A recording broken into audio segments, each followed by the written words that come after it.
কি বন্ধুরা, কেমন আছো তোমরা? আশা করি ভালোই আছো। আমিও না তোমাদের দোয়াতে খুব ভালো আছি। বন্ধুরা, আজকে যে গল্পটা তোমাদের শোনাতে যাচ্ছি, গল্পটা শুনলে খুব মজা পাবে, কারণ এটা আমার অতীতের গল্প।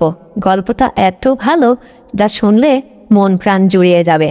বন্ধুরা, গল্পটি শোনার আগে তোমরা যদি আমার চ্যানেলের নতুন দর্শক হয়ে থাকো, তাহলে অবশ্যই চ্যানেলটিকে সাবস্ক্রাইব করে দাও, ভিডিওতে একটা লাইক দাও, আর শেয়ার করে আশেপাশে আত্মীয় স্বজন বন্ধু বান্ধবদের দেখার অবশ্যই সুযোগ করে দাও।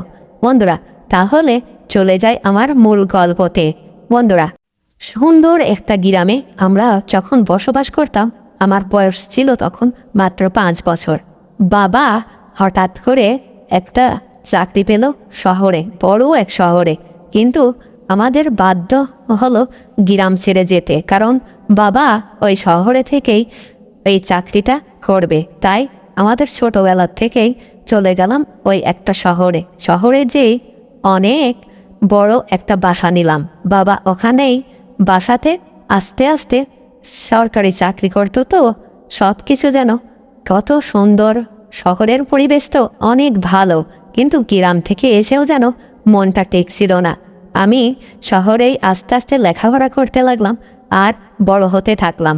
এভাবেই কয়েকটা যুগ যেতেই আমি বিয়ে পাশ করলাম, কারণ আমি তখন অনেক সাবালিকা, কারণ আমার বিয়ের বয়স হয়ে যাচ্ছে। হঠাৎ একদিন এভাবে সংসার করতে করতে মা শহর থেকেই অসুস্থ হয়ে স্ট্রোক করে মারা যায়।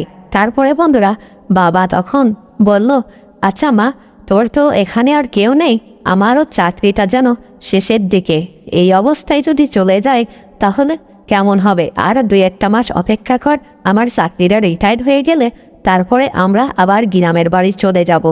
গ্রামের কথা শুনতেই যেন বন্ধুরা আমার যেন প্রাণটা জুড়ে আসছিল যে আবার ওই গ্রামে যাব, কারণ আমি ছোটোবেলাতে দেখে আসছি কত সুন্দর চারিদিকে সবুজ ছায়া, গাছপালা, চারিদিকে নদী নালা খাল বিল, যেন অপূর্ব একটা দৃশ্য। কত সুন্দর সরিষার ফুল, ক্ষেত ভরা, যেন অনেক কিছু যা বন্ধুরা আমার এখন মুখে আসছে না। তাই বন্ধুরা, গ্রামের বিষয়টা তো অনেক সুন্দর, শহরের চেয়ে অনেক ভালো, কারণ চারিদিকে পাখালির ডাক যেন এখনও মনের মধ্যে ভাসছে। তাই বন্ধুরা, আমি বাবার কথা শুনে খুব খুশি হলাম। তারপরে বাবাকে বললাম, ঠিক আছে, তুমি আর 2-3 মাস চাকরিটা করো, তারপরে আমরা গ্রামের মধ্যে চলে যাব। এই 3 মাস আস্তে আস্তে চলে গেল। তারপরে বন্ধুরা, আমার বাবা হঠাৎ করে এক সময় আমাকে এসে বলল, আগামীকাল আমরা গ্রামে যাব, তুই কিন্তু রেডি হয়ে নে। আমি শুনে খুব যেন নাচানাচি করছি, আমি অনেক বড় হয়ে গেছি, কারণ আমার পিটিস ফাটিস চেহারা অনেক সুন্দর দেখতে আমাকে। তারপরও বাবা আমাকে বলল, কিরে, তুই গ্রামের কথা শুনে যে অনেক নাচানাচি করছিস, তুই অনেক বড় হয়ে গেছিস, এখন যদি নাচানাচি করিস তাহলে কি হবে? মানুষ দেখতে কি বলবে? তারপরে বন্ধুরা, আমি বাবাকে বললাম, বাবা, আমি তো তোমার কাছে এখনো ছোট্টই আছি, কারণ আমি কি তোমার কাছে বড় হতে পারি? কারণ মা বাবার কাছে ছেলে সন্তান যেন সবসময়ই ছোট, তুমি এটা বুঝতে পারো না? তখন বললো, হয় রে মা, তুই যে কবে এত বড় হয়ে গেছিস, এত ডাঙর হয়ে গেছিস, আমি বুঝতেই পারিনি। কিন্তু তারপরও মানুষ সমাজ, চারিদিকে লোকজন আছে, তো এভাবে নাচানাচি করতে নেই মা, কারণ তুই একটা হ্যান্ডসাম মেয়ে, কত সুন্দর চেহারা, আল্লাহ তোকে রূপ জৈবন দিয়েছে, কত হ্যান্ডসাম একটা মেয়ে। চল, আগামীকালে আমরা গ্রামে দিকে রওনা দিই। এই কথা বলেই সকাল গড়িয়ে একেবারে সারা দিনটা চলে গেল, আমার যেন কোনো ঘুম হচ্ছে না। এইভাবেই রাতটা কোনো মতো কাটলো বন্ধুরা। তারপরে বাবাকে নিয়ে সব কিছু গুছিয়ে একেবারে আমরা গ্রামের মধ্যে চলে আসলাম। এসে চাচাকে আমি একটা সালাম দিলাম। চাচা বলল, ওরে আল্লাহ, শাহানা, তুই কত বড় হয়ে গেছিস, সে ছোট্টবেলায় গেছিস তার বাবার সঙ্গে, এত দেখতে সুন্দর, এত হ্যান্ডসাম তুই হয়ে গেছিস, যেন দেখতে পরীর মতো লাগছে। আচ্ছা ভাইয়া, তোমার মেয়েটা এত বড় হয়ে গেছে? তখন আমার বাবা বলল, হ্যাঁ, বিয়ে টিয়ে দিছিস নাকি? তখন বাবা বললো, না বিয়ে থাওয়া দিনই, কারণ শহরে চাল চলন ভালো না, তো মানুষ যেন কেমন সব শহরে কার কিটা কি মেরে খায় কি ধরে খায়, শহরের ছেলে পেলে একটু ভালো না, সব সময় এটাও করে বেড়ায়, নেশা ভান যেন শহরের দিকে একেবারে প্রচার হয়ে গেছে। তাই আমি শহরের ছেলে পেলে সঙ্গে বিয়ে দিতে পারি নাই। আমি চিন্তা করেছি, ওর মা যখন মারা গেছে আমাকে বারবার বলে গেছে, শোনো তোমার মেয়েটা বড় হলে অবশ্যই আমার গ্রামে নিয়ে যেয়ে ভালো পাত্র দেখে বিয়ে দিবা। এই জন্যই আমার চাকরি রিটায়ার্ড হয়ে গেছে, তাই আমি তোদের কাছেই চলে আসলাম। বাবা জানো তার ভাইকে অনেক কথা বলতে লাগলো, আর আমি চারিদিকে গ্রামটা শুধু এদিকে ওদিকে তাকিয়ে দেখছি, যেন সবুজের সমারোহ, চারিদিকে যেন অনেক ফল গাছ, এই গাছ ও গাছ দেখে যেন আমি মুগ্ধ হয়ে যাচ্ছি। তারপরে বন্ধুরা হঠাৎ করে গ্রামের অনেক ছেলে মেয়ে চলে আসলো আমাকে দেখতে, বলল, শাহানা এসেছে, অমুকের মেয়ে খুব সুন্দর, চল যাই দেখে আসি। কারণ আমার বাবা রিটায়ার্ডের পর একটা গাড়ি কিনছিল, সামান্য একটা মাইক্রো গাড়ি, তারপরও ওই গ্রামে কখনো মাইক্রো আসি নাই, তো আমি যখন মাইক্রো থেকে নামি সবাই যেন কেমন ড্যাব ড্যাব করে আমার দিকে তাকিয়ে আছে বন্ধুরা। কারণ আমার চেহারা চরুত খুব ভালো, তো দেখতেই তো পারছো আমি খুব হ্যান্ডসাম, একটা বিয়ে পাস মেয়ে কত হ্যান্ডসাম হতে পারে। আর আমার শরীরটা যেন এখনো তত্তর করছে, কারণ আমি এখনো বিয়ে করি নাই, তো আর বিয়ে করার মতো মানুষও পাই নাই। আমি এখনো প্রেম প্রীতি কোনো কিছুই বুঝি না, কারণ বাবার শাসনটা আমার কাছে খুব সুন্দর ছিল। কারণ আমি যদি একটু বেয়ারাভাবে চলতাম, পদ্মা টদ্দা করে শহরে না চলতাম, বাবা যেন আমাকে সব সময় রাগ করতে। কারণ আমি যখন কলেজে যেতাম তখনও পর্দা করে কলেজে যেতাম।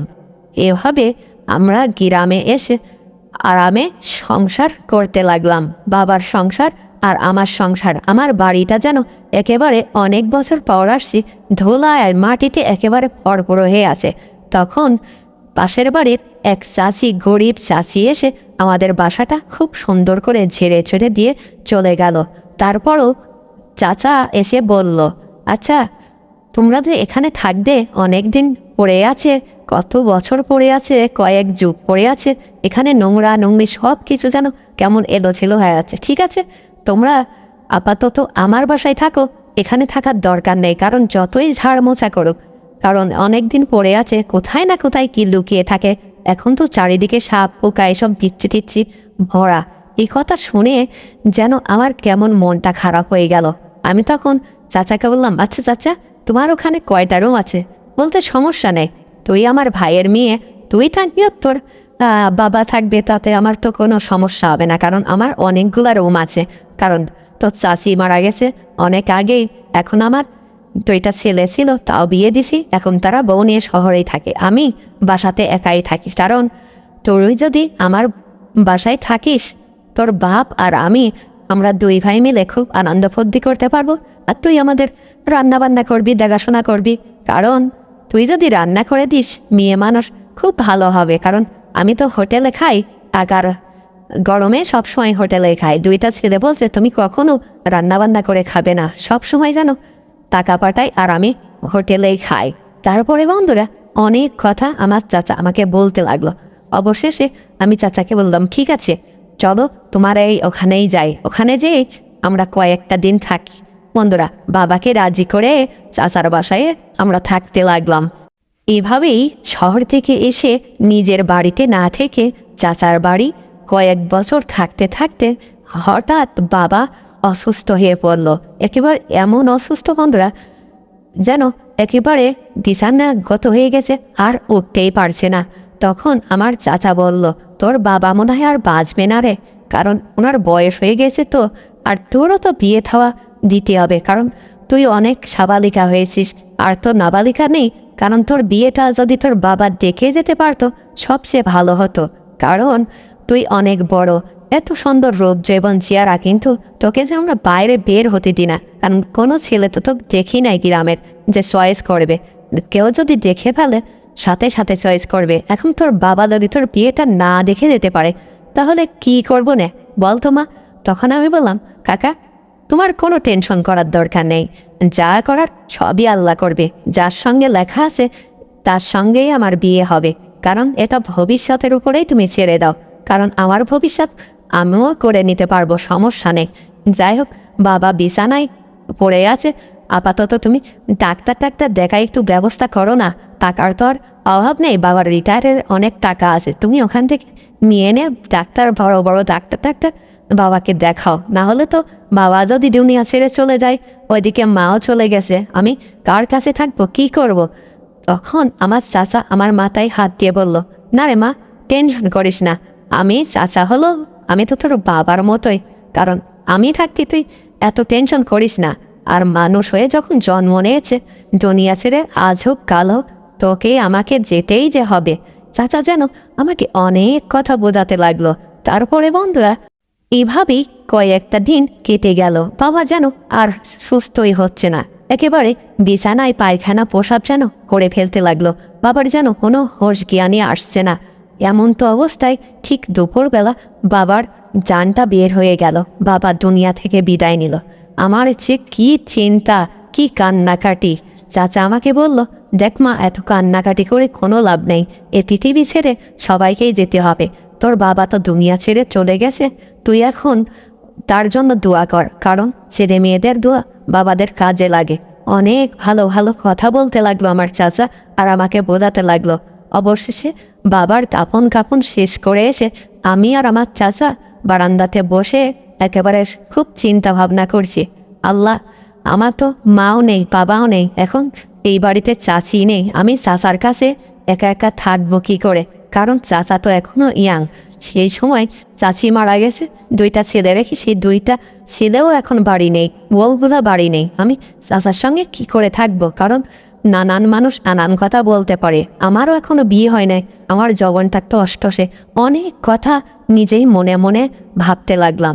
তারপরে বন্ধুরা, চাচা হঠাৎ করে আমাকে এসে আটটা ধরে বলছে, আচ্ছা মা শোনো, তুমি টেনশন করো না, আমি যখন আছি সব ঠিক হয়ে যাবে। আর তোমার বাবা যে টাকাগুলো সব রেখে গেছে সেইগুলোর অ্যাকাউন্ট আমার কাছে আছে, আমি তোমাকে তুলে তুলে আস্তে আস্তে দেব। তোমার যখন যেটা লাগবে আমাকে কিন্তু মন খুলে বলবে, কখনোই আমার সাথে কোনো কিছু গোপন রাখবে না, যে কোনো বিষয় আমার সঙ্গে শেয়ার করবে। চাচা যেন আমাকে অনেক কিছু বলতে লাগলো। তারপরে বন্ধুরা, এভাবেই চাচার সঙ্গে আমি চুটিয়ে সংসার করতে লাগলাম, কারণ আমাদের ছোট্ট পরিবার ছিল, এক চাচা আর আমি শুধু রান্নাবান্নার কাজ করতাম, আর চাচা মাঝে মাঝেই আমাকে বাজার সদাই এটা ওটা করে দিত। আমি চাচাকে সবসময় যেন খুশিতেই রাখতাম। তারপরে বন্ধুরা, হঠাৎ করে একদিন চাচার বন্ধু চলে আসলো আমাদের বাড়িতে, এসে বলছে, আচ্ছা কেউ কি বাড়িতে আছো? তখন আমি গেটটা খুলে দিই। চাচার বন্ধুটা খুব হ্যান্ডসাম, চাচার চেয়েও যেন অনেক হ্যান্ডসাম, একেবারে সুপুরুষ, ইয়াং ছেলের মতো দেখতে।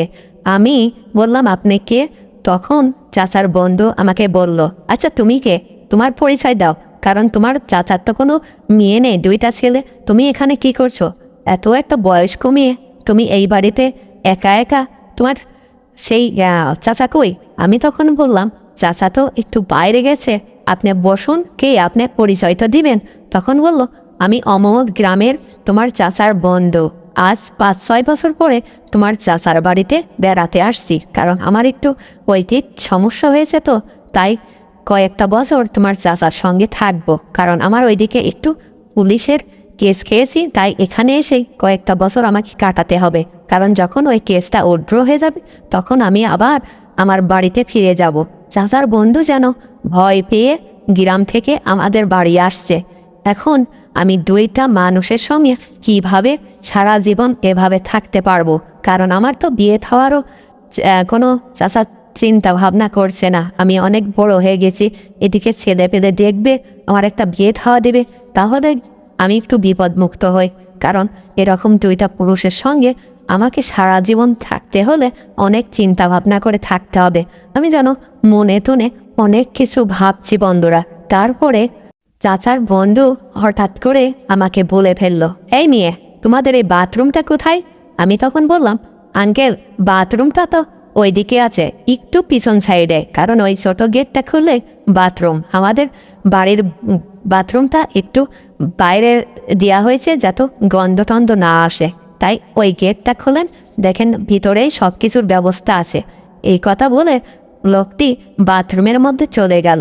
একেবারে সব কিছু কাজটা সেরে সে আমাকে বলছে, আচ্ছা তোমার কাকার লুঙ্গি টুঙ্গি নেই, আমি একটু পরবো, কারণ সারাদিন প্যান্ট পরে আছি তো ভালো লাগছে না। আমি তখন দৌড়ে গিয়ে সম্মানীয় ব্যক্তি চাচার বন্ধু, তাই আমি লুঙ্গিটা আনলার ওপর থেকে এনে দিলাম। সে লুঙ্গি আমার সামনে বারান্দাতেই প্যান্টটা খুলে লুঙ্গিটা পরছে। এমন তো অবস্থায় হঠাৎ করে হাত থেকে ফসকে যায় লুঙ্গি। তারপরে বন্ধুরা আমি যেন তার দিকে তাকিয়ে আছি, কিন্তু হুট করে যে লুঙ্গিটা তার হাত থেকে ফসকে পড়ে যাবে আমি কখনো বুঝতে পারি নাই। কিন্তু বন্ধুরা আমি কখনো তো ওইভাবে কোনো দিন কাউকে দেখি নাই এই অবস্থাতে। বন্ধুরা তোমরা তো বুঝতেই পারছো লোকটি যেমন হ্যান্ডসাম, সব দিক দিয়ে যেন একেবারে টনটন করছে। আমি দেখে যেন আমার কেমন লাগছে। আমি বলছি, আল্লাহ, সেই রকমই হয় নাকি পুরুষ মানুষ? আমি তো কখনো দেখি নাই, কারণ আমার বিয়ে থাওয়াও হয় নাই। অনেক চিন্তা ভাবনা করে আমি তাড়াহুড়া করে 2 হাত দিয়ে মুখটা ঢেকে আমার রান্নাঘরের মধ্যে লুকিয়ে পড়লাম। তারপরে বন্ধুরা হঠাৎ করে আমার ওই চাচার বন্ধু আমাকে গিয়ে বলছে, আচ্ছা তোমার নাম কি? আমি বললাম, আমার নাম শাহানা। আচ্ছা তুমি কি কিছু দেখে ফেলেছো? তখন আমি বললাম, না তো আঙ্কেল, আমি তো কিছু দেখি নাই। বলছে, না তুমি দেখেছো, কিন্তু তুমি দেখেছো যখন লজ্জা পাওয়ার কোনো কারণ নেই, কারণ তুমি হচ্ছে আমার বন্ধুর মেয়ে, কারণ অনেক দূর সম্পর্ক। কারণ এটা তোমার কি কখনো প্রেম প্রীতি হয়েছিল, কারোর সাথে কোনো সম্পর্ক ছিল? সে যেন এটা দেখার পরে নানান প্রশ্ন করতে লাগলো। আমার যেন কেমন ভয় ভয় লাগতেছিল।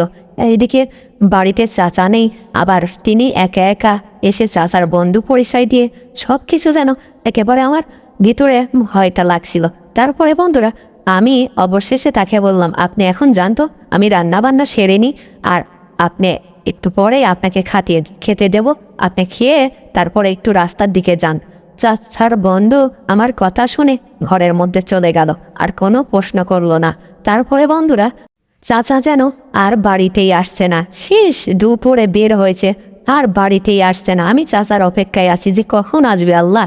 আমি তো তার বন্ধুর সামনে সব কিছু একেবারে তার বন্ধু দেখে ফেলছি, এটাও তো তার ইজ্জতটাই দেখে ফেলছি। আমি এখন তার সামনে যাব কি মুখ নিয়ে? আমার যেন কেমন লজ্জা করছে। হঠাৎ করে পেট তো মানে না খিদা, তাই আমাকে ডাকছে, শাহানা এদিকে এসো তো। তখন আমি মুখ নিচ করে এগিয়ে গেলাম তার কাছে। আমি বলছি, কি হয়েছে আঙ্কেল? তখন আঙ্কেল আমাকে বলছে, অনেক খিদা লাগছে, কারণ আমি গ্রাম থেকে আসছি তো অনেক খিদা লাগছে, তুমি একটু খাবার দাও না, খাবার হয় নাই। আমি বললাম, তাই নাকি? আগের থেকে বলবেন না? কচ্ছে, আমি নতুন মানুষ, যদি খাবার চেয়ে খাই তাহলে কেমন দেখায়, তারপরও যেন পেটটা মুখটাও মানছে না, তাই তোমাকে বলে ফেললাম খাবারটা দাও না।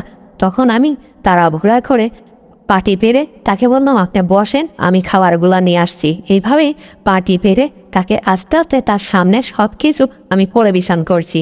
তরকারি, ভাত সব কিছুই একেবারে দিচ্ছি। তখন সে আমাকে বলল, তুমি খাবে না? তখন আমি বললাম, না এখন আমি খাবো না, আঙ্কেল আসুক তখন খাবো, আপনি খান, আপনার বন্ধু আসলে আমি একসঙ্গে খাবো, কারণ আমি তাকে ছাড়া খাই না কখনো, আপনি খেতে থাকেন। তারপরে আমি ওখান থেকে উঠে চলে আসছি। তখন আমাকে পিছন থেকে ডাকছে, শাহানা শোনো, একটু বসো না, কয়েকটা কথা বলি। তখন সে মুরব্বী মানুষ, আঙ্কেলের বন্ধু, আমার সিনিয়র, আমি তো তার কথা ফেলতে পারি না। আমি যেন লজ্জা ঘৃণা ত্যাগ করে তার পাশেই বসলাম। বসে বলছি, কি হয়েছে বলুন? বলছে, আমাকে একটু খাবার টাবার তুলে দাও না, কারণ আমি তো কোনোদিন খাবার টাবার তুলে খাই না। বাড়িতেও আমার মেয়ে ছিল, বউ ছিল, সবসময় আমাকে তুলেই খাওয়াতো, কারণ আমার কতটুকু কেমন কি লাগবে এখনও এই বয়সে আমার এখনও তেমন যেন কোনো হয় নাই, তাই তুমি যদি একটু পাশে বসে খাওয়াতে সবচেয়ে ভালো লাগতো। আঙ্কেলটা যেন আমাকে এই কথা বলছে, আর মিট মিট করে যেন চোখে মুখে একটু হাসির উল্লাস পাচ্ছি। সে যেন আমার দিকে খুব ফলো করছে। হঠাৎ করে এইভাবেই ভাত তরকারি তুলে তুলে দিতে শেষের দিকে এসে আমি একটু তরকারির ঝোল আমার চামচ থেকে পড়ে গেল একেবারে আমার শাড়ির উপরে। তারপরে বন্ধুরা আমি বললাম, শাড়িটা আমি ঝেড়ে আসছি। তারপরে সে হঠাৎ করে আমাকে বলল, তুমি বসো, আমি তো আমার জন্যই তো তোমার শাড়িটা নোংরা হয়েছে, ঝোল পড়ছে, তাতে কি হয়েছে, সমস্যা নেই, আমি ঠিক করে দিচ্ছি। সে যেন জোর করে, আমি বসতে চালাম না, সে যেন জোর করে হাত দিয়ে কাপড়টা ধরে একেবারে পানি দিয়ে চিপিয়ে দিল। তারপরে বন্ধুরা ওইভাবে আমি তারপরে উঠে আসলাম তার কাছ থেকে। খাওয়া দাওয়া শেষ করে আঙ্কেল এসে আমাকে বলছে, আচ্ছা আমি যে কাপড়টা তোমার নোংরাটা সরিয়ে দিয়েছি, তুমি কি কিছু মাইন্ড করছো? তখন আমি বললাম, না না আঙ্কেল, আমি মাইন্ড করবো কেন, কারণ আমি তো আপনার মেয়ের মতো, আপনি কি আমাকে মেয়ের মতো জানেন না? তখন বললো, হ্যাঁ সব কিছু তো মেয়ের মতো নেই, কারণ বন্ধুর মেয়ে, বন্ধুর ভাইয়ের মেয়ে তখন তখন আমারও তো মেয়ে, তুমি সমস্যা নেই, তুমি এভাবে চালিয়ে যাও, আমরা দেখি তোমার কোনো ব্যবস্থা করা যায় নাকি, কারণ তোমার তো অনেক বয়স হয়ে গেছে, দেখলেই বোঝা যায়। তুমি এভাবে থাকো কিভাবে? তুমি আমার কাছে কি কোনো কিছু শেয়ার করতে পারবে? আঙ্কেলটা যেমন হ্যান্ডসাম তেমন কথা, একেবারে মিষ্টি মিষ্টি কথা বলে। আঙ্কেলের কথা শুনে যেন আমার মনটা একসময় গলে গেল। আমি তখন বললাম, আঙ্কেল সব কিছু আপনারা তো বুঝতেই পারেন, কারণ আমার সব কিছুটাই যেন মাঝে মাঝে কেমন লাগে, কেমন যেন ভিতরে বিহেভ হয়, আমি কাউকে বলতে পারি না কিছু। কিন্তু আজকে যখন আপনি বলছেন একটু খুলে বলি, কারণ আপনারা পুরুষ মানুষ সব কিছু বলতে পারেন, কিন্তু আমরা তো বলতে পারি না। আপনার মতো যদি হ্যান্ডসাম ছেলে হয় বা অন্য কোনো ছেলে হয়, আমি তো রাস্তাঘাটে বের হয় না যে কেউ কিছু বলবে আমাকে, তাই আপনিই এই প্রথম আমাকে এভাবে কথা বললেন। যাই হোক, আমার এখন কেমন যেন লাগছে আপনার কথা শুনে, মনটা যেন কেমন খারাপ লাগছে। আমি একটু রুমের মধ্যে যাই, তখন সে আমাকে বলল, শোনো যে কোনো বিষয় আমাকে খুলে বলবে, কারণ আমাকে বন্ধু মনে করবে, কারণ আমি তো পর তোমার তো আপন চাচা না, আমাকে বন্ধু মনে করলে সবচেয়ে তোমার লাভ হবে। আমি যেন এই কথাটা শুনে ঘরের মধ্যে গিয়ে অনেক কিছু মনে মনে চিন্তা করতে লাগলাম। আসলে তো আমার তো কেউ নেই, কারণ আমার চাচা আমার বিয়ের কথা ভাবে না, বাপও বিয়ের কথা কোনো সময় ভাবি নাই, দুনিয়া ছেড়ে চলে গেল, এদিকে মা বেঁচে নেই, এখন কি করব? অনেক কিছু ভাবতে লাগলাম। এভাবেই কয়েকটা মাস কেটে গেল। তারপরে বন্ধুরা আমি হঠাৎ একদিন গোসল করতে যাচ্ছি, সে আঙ্কেল আমার দিকে ফলো করছে, আমি শুধু গোপনে গোপনে তাকে একটু ফলো করি যে আঙ্কেল এত হ্যান্ডসাম, এত সুপুরুষ, দেখি তার মনের মধ্যে কি না কি হয়। আমি গোসল করতে যাই যখনই, তখনই যেন সে আমাকে টুকটুক করে ফলো করে, ঘর থেকে টুক করে বের হয়ে আসে। এসে আমি যখন গোসল করি তখন সে পাঁচিল টপকিয়ে মাথাটা উঁচু করে আমাকে দেখে। আমি দেখেও না দেখার ভান করি, কারণ আমিও তো একটা যুবতী মেয়ে, আমার বিয়ের বয়স পেরিয়ে একেবারে কয়েক বছর পার হয়ে গেছে, কারণ আমারও তো কোনো কিছু ভালো লাগে না। আর আঙ্কেলটাও তো অনেক হ্যান্ডসাম, আঙ্কেল তো বলেছিল যেটা তোমার দরকার হয়, যেটা তোমার মনের কথা আছে সেটা আমার কাছে খুলে বলবা, কারণ আমি তো মেয়ে মানুষ, আমি তো মুখ ফুটে আর বলতে পারি না। তাই আমিও গোসল করতে লাগে একেবারে সব কিছু যেন তাকে বিলিয়ে দিতাম, সে যেন চোখ একেবারে ফেদিয়ে দেখতো। তারপরে বন্ধুরা এইভাবে কয়েকটা দিন যেতেই আঙ্কেল আমাকে হুট করে একদিন বলেই ফেললো, আচ্ছা আমি তো তোমার সব কিছুই দেখে ফেলছি। আমি তখন লজ্জা করে বললাম, কি দেখে ফেলছেন? আমাকে তো সব সময় আপনি দেখেন, এখন আবার কি কিসের মধ্যে কি বলছেন? আঙ্কেল আমার চাচা বাড়িতে নেই, ঠিক তখন সন্ধ্যাবেলায়, তখন আমাকে এইগুলা বলছে, আমি তো তোমার সব কিছু দেখছি, তুমিও তো আমার একদিন হঠাৎ করে সব কিছুই দেখে ফেলছো। আচ্ছা তোমার এই যে এইগুলো এই জীবনে এটা অযথা নষ্ট করে লাভ কি? কারণ এটা তুমি এই বয়সে যদি নষ্ট করো সব কিছু শেষ হয়ে যাবে, কারণ বয়সের একটা সবসময় সঠিক টাইম থাকে, তুমি যদি এই টাইমটা এখন আমার সঙ্গে শেয়ার না করো, মেনটেন না করো, তাহলে তো সারা জীবনও তুমি কেমন হয়ে যাবা। কারণ এটা ঠিক না করলে, আমার সঙ্গে যদি এটা ওটা শেয়ার না করো, তাহলে কিন্তু একেবারে শেষ হয়ে যাবা, কারণ তুমি ধুকে ধুকে মরবা, শুকাতে শুকাতে তোমাকে আর কেউ পছন্দই করবে না। আমি যেন আঙ্কেলের কথা শুনে একটু মুগ্ধ হলাম, কেমন যেন আমার ভিতরে একটু অন্যরকম হয়ে গেল। তখন আমি বললাম, আঙ্কেল আপনি কি বলতে চাচ্ছেন, একটু বলেন তো, খুলে বলেন তো। তখন বললাম, আমি একটু ঘরের মধ্যে গিয়ে কথা বললে সবচেয়ে ভালো হয়। হঠাৎ করে আমিও তখন বললাম, ঠিক আছে আঙ্কেল চলুন না, একটু ঘরের মধ্যেই যাই, আমার যেন মনটা কেমন হচ্ছে। আর আঙ্কেল এমনভাবে কথা বলছে যেন আমার জৈবন জ্বালাটা বন্ধুরা একেবারে বেড়েই চলেছে, কারণ আমি এরকম কথা কোনোদিন কোনো ছেলের কাছে বা পুরুষ মানুষের কাছে শুনি নাই।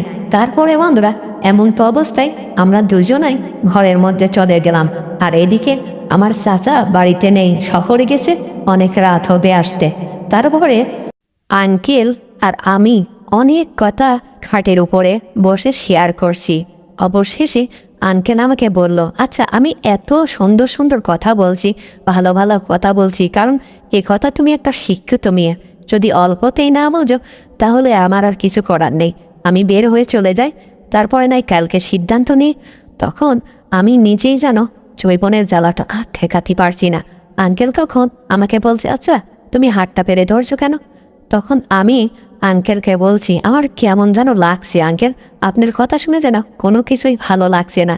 আপনি এসব কথা কেন বললেন? কারণ আমাকে এইভাবে কোনোদিন কোনো পুরুষ বলে নাই, আর এত আমার কাছেও আসি নাই। আর আপনি একটা হ্যান্ডসাম, এত হ্যান্ডসাম একটা পুরুষ এই জীবনে আমার কাছে এসে আবার তার উপর রাত হয়ে গেছে। এখন কি যে করব, আমার যেন কোনো কিছুই ভালো লাগছে না, আমার মাথাটা খুব ধরছে, আর কেমন যেন শরীরটা কাঁপছে। না, আপনার যেটা ভালো হয় আপনি সেটা করুন তো।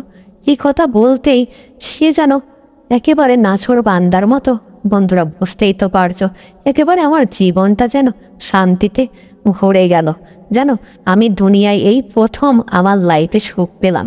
সে যেন অনেকক্ষণ, বন্ধুরা তোমাদের কি বলবো, সব কিছু তো বুঝতেই পারছো, আমি যেন খুব খুশি থাকলাম, সেও যেন খুব খুশি থাকলো, কারণ সেও তো একটা হ্যান্ডসাম পুরুষ।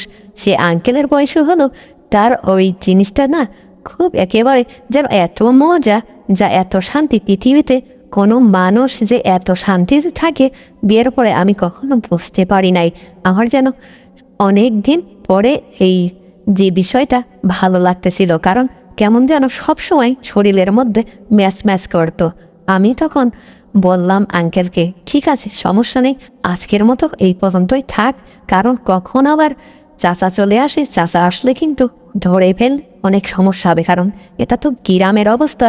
আমি যখন শহরে থেকেছি, শহরে থেকে দেখেছি অনেক মেয়েকে ছেলেরা টোন করে, এটা করে ওটা করে, কোনো মাইন্ড নেই, কিন্তু গ্রামের অবস্থা তো এটা অনেক সিরিয়াস, কারণ এখানে কোনো কিছু করলে একেবারে হয় আত্মহত্যা করা লাগবে, নাহলে বিষ খেতে হবে যে কোনো, কারণ গ্রামের মানুষ অনেক বিচার, এটা ওটা করতে পারে, সালিশ করতে পারে, মান সম্মান সব শেষ হয়ে যাবে। আঙ্কেল আমার এই কথা শুনে তাড়াহুড়া করে রুম থেকে বেরিয়ে তার রুমে চলে গেল। এদিকে একটু পরেই যেন চাচা বাড়িতে এসে হাজির হলো, আমাকে ডাক দিচ্ছে গেটের ওখান থেকে, শাহানা, শাহানা তুমি কি বাড়ি আছো? তখন আমি বাড়ির মধ্যে থেকেই বললাম, হ্যাঁ আমি আছি তো, আমি আর কোথায় যাবো, মেয়ে মানুষ, আমি সব সময়ই তো বাড়ি থাকি, কোথায় গিয়েছিলেন, এত রাত হলো কেন? তখন চাচা বলল, ওই একটু শহরে গেছিলাম মা, তুই টেনশন করিস না, কারণ আমার তো বন্ধুকে রেখেই গিয়েছি, কেন তোর কোনো সমস্যা হয়েছে? তখন আমি বললাম, না আমার কোনো সমস্যা নেই, কারণ আপনার বন্ধু এই রুমে ঘুমাচ্ছে আর আমি এখানে বসে আছি, তাকে বাড়ির মধ্যে অনেক কথা বলে নিয়ে আসলাম গেট খুলে। নিয়ে এসে তাকে আমি, রাত হয়ে গেছে প্রায় 12টা বাজতে যাচ্ছে, আমি তাকে খাবার দিলাম। আমার চাচা খাবারটা খেয়ে বলল, শাহানা তুমিও খেয়ে নিয়ে আজকে ঘুমিয়ে পড়ো, কারণ আজকে অনেক রাত হয়ে গেছে তো। আর আমার বন্ধুটা কই রে? তখন আমার আঙ্কেলের বন্ধু রুম থেকে বলছে, এই এদিকে আয়, আমি তো পড়াই ঘুম ঘুম অবস্থা, কিন্তু সে যেন কোনো কিছুই আমার চাচাকে বসতে দিচ্ছে না, আমিও তাকে বসতে দিতে পারি না, কারণ আমি তো তার মেয়ে, এটা যদি সে জেনে ফেলে কোনো অবস্থাতে তাহলে যে আমার কি হবে, কারণ আমাদের চাচাদের গ্রামে অনেক সম্মান, কারণ অনেক কিছু ক্ষমতা আছে, সে যে আমাকে কি করবে বুঝতে পারছি না। চাচা আমাকে বলল, কোনো ছেলেপেলে তোমাকে টন টন করে না তো? গ্রামের ছেলেপেলে জানালা দিয়ে এই দিক দিয়ে ওদিক দিয়ে কোনো কথা বলে না তো? আমি তখন বললাম, না আমি সবসময় জানালা গেট আটকিয়ে দিয়ে সারাদিন বাড়িতে বসে থাকি, আপনার বন্ধু মাঝে সাঝে ওই দোকানের ওপরে যায় আবার আসে, ওই রুমের মধ্যেই থাকে, আর আমি এদিকে রান্নাবান্নার কাজ সেরে সবসময় আমার রুমের মধ্যেই বসে থাকি। আমি জানো সব কিছু আমার চাচার কাছ থেকে লুকিয়ে রাখলাম। তারপরে বন্ধুরা এভাবেই আমার আঙ্কেলের সঙ্গে সুখের স্বর্গটা যেন একেবারে খুলে গিয়েছিল। খুব মাঝে সাঝেই যেন ওনার যখন ইচ্ছা করতো তখনই যেন আমাকে সে জ্বালাতন করতো, আর আমি ওই সুখটাই পেতাম। জ্বালাতন হলো আমার কাছে খুব ভালো লাগতো এবং তারও ভালো লাগতো। সে একদিন বলেই ফেললো, আমার কাছে যখন ছিল বলেই ফেললো, বলল আমি যদি তোমাকে বিয়ে করি, কারণ আমি তো এখানে 4-5 বছর থাকবো। আর ওইদিকে আমার বউটা কি না কি করছে গ্রামের বাড়ি, কারণ আমি একটা পুলিশ কেসের আসামি। আমি যদি এখানে 5-6 বছর থাকি, আবার তোমার ওইদিকে বয়স হয়ে গেছে, কারণ এই বয়সে তো তোমার কোনো ইয়াং ছেলে বিয়ে করবে না, কারণ আমার মতো লোকই তোমার প্রয়োজন।